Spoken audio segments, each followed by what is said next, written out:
दशरथ गावन लाए, दशरथ गावन लाए हो। सखिया बही उमरिया के थोरी गावन नाही भावे, गावन नाही भावई हो। सखिया बही उमरिया के काच गावन नाही भावई, गावन नाही भावई हो। सखिया बही उमरिया के थोरी गावन नाही भावे, गावन नाही भावई हो। सखिया बही उमरिया के काच गावन नाही भावई, गावन नाही भावई हो। सुबह से उठे राजा दशरथ, खिड़किया के ठड़ा भय, खिड़किया के ठड़ा भय हो। रानी खोली दे तू बजरा के वाड़ी, या महलिया तोहरे आई थी, महलिया तोहरे आई थी। रानी खोली दे तू बजरा के वाड़िया, महल हम आई थी, महल तोहरे आई थी ओ। रानी खोली दे तू बजरा के वाड़िया, महलिया तोहरे आई थी, महलिया तोहरे आई थी हो। रानी खोली दे तू बजरा के वाड़िया, महल तोहरे आई थी, महल तोहरे आई थी ओ।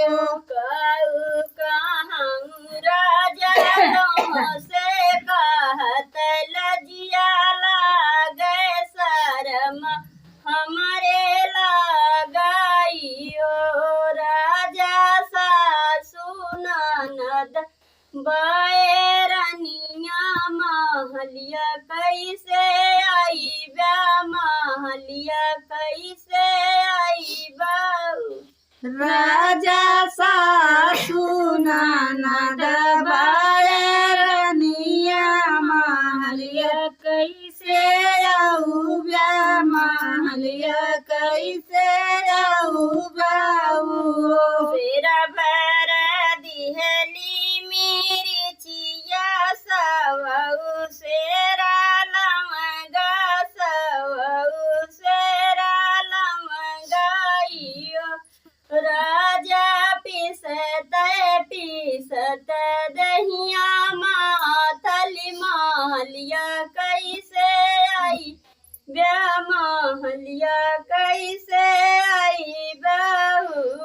राजा पीसत पीसल दहिया, मातल माल कैसे आई बा, माल कैसे आई बाऊ। सोवती रहल्या टरिया, सपना एक देख्या, सपना एक देख्या। राजा ओ सासु सपने कै कर तू विचार, सपन बड़ा सुंदर, सपन बड़ा सुंदर। सासु सपन के कर तू विचार, सपन बड़ा सुंदर, सपन बड़ा सुंदर। द्वारे पे देखो गैया बांधलियो, सारे ब्रह्मा बैठलियो, सारे ब्रह्मा बैठल। ओ सासु अंग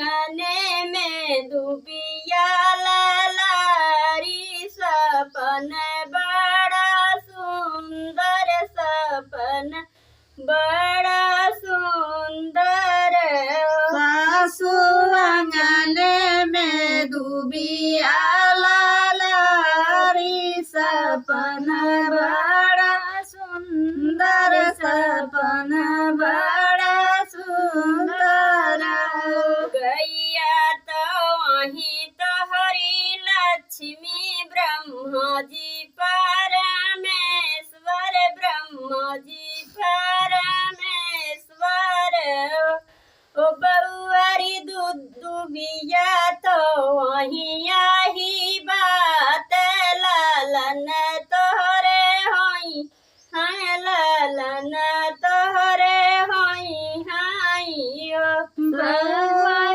बिया आईनी आही बात लालाना तोहरे होई है लालाना तोहरे होई है आठ महीनावा के बीतत नवाए के लागत नवाए के लागत सखिया जनमाले हैं नंदलाल उठन लागे सोहर उठन लागे सोहर सखिया जनमाले हैं नंदलाला उठन लागे सोहर उठन लागे सोहर